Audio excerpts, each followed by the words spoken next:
So one thing you're going to want to do when you're training a lot with kettlebells and also when you're spending a lot of time gaming is stretch out your forearms.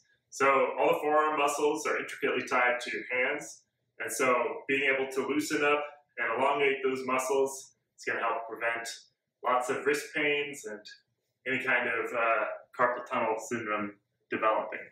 One nice thing about doing kettlebells, it improves that grip strength, which naturally fights back, but you got to stretch too. So I'm going to take a position on my knees like so.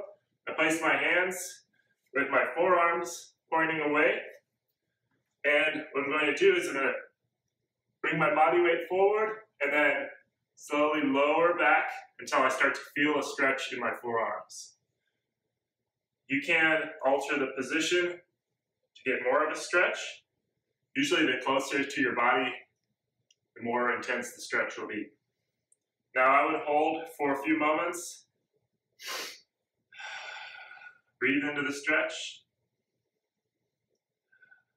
And you can also gently pulse the stretch as well.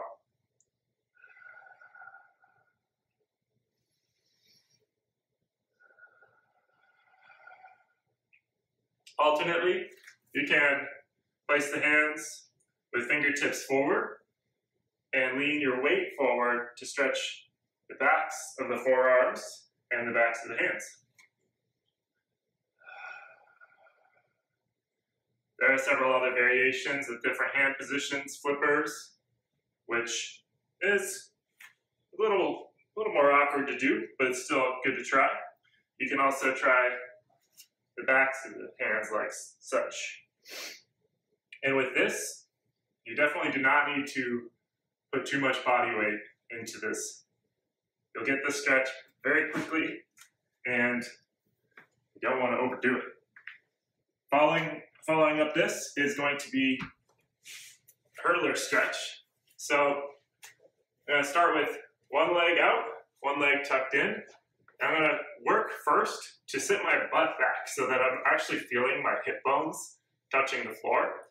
If you find that when you get in this position, you're rounded out like this, then the first thing you want to do is sit on something a little higher. So I recommend doing the chair-based hamstring stretches, or just find some object that you can sit on.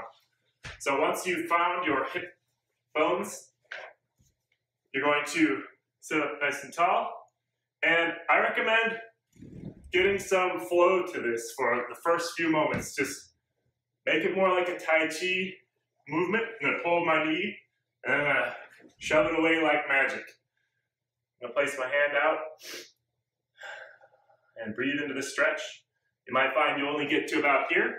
That's fine. Do this. This will help warm you up.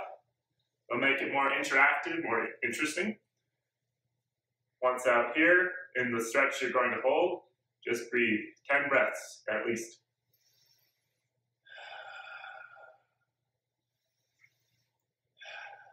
Same thing other side. Make sure you readjust. Feel your hip bones. And I'm a little tighter on this side right now, so I'm going to make it like magic.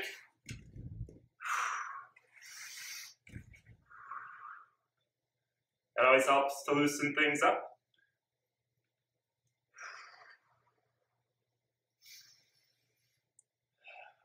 Try and relax. Follow this up with the straddle stretch. So now both legs are going to be out in front of you. And again, you might find your hips trying to tuck under. You might not feel your hip bones. You want to sit back until you feel that you're propped up on your hip bones. And then from here, I recommend pointing toes to the ceiling and just gently move side to side. Let things warm up. You can find different rhythms to try.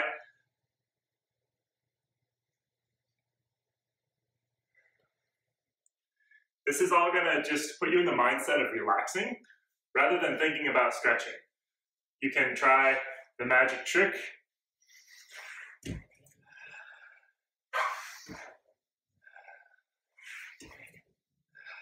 And then refind your hip bones.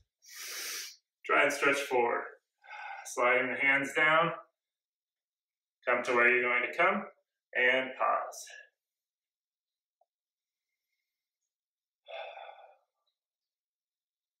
These stretches are very good to be held for a lot longer than you want to be honest. Hamstrings can be pretty stubborn, and especially when you sit a lot. So spend more time here than you want, and don't be afraid to even spend, 30 plus breaths just in a stretch like this. That's how you're going to get more flexible. Thank you. Now that we've worked on the limiting factors of the hamstrings, you might want to spend a good amount of time warming those guys up. Now you're ready to walk out forward into this stretch to actually properly stretch out your hips, because this straddle is really working up towards doing splits. So you'll find a spot that you want to advance to on your own time, and here's how we do it.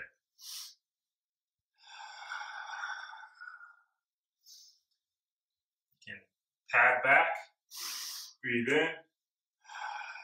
You can hold on to a training partner.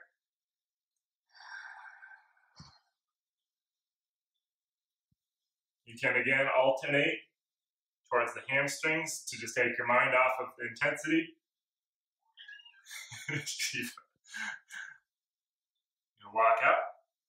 And I do think of it as patter-pawing out like a cat would, soften up and make biscuits on a nice comfy bed.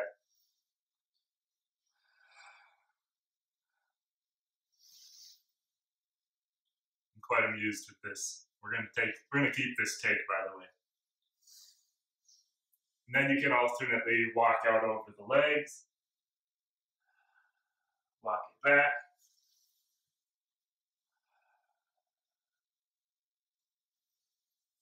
and walk it forward towards Coach Chub. Doing plenty of this, it's going to work you up towards spreading out the legs more, keeping up on those hip bones, getting further and further towards doing a split. Good job, guys.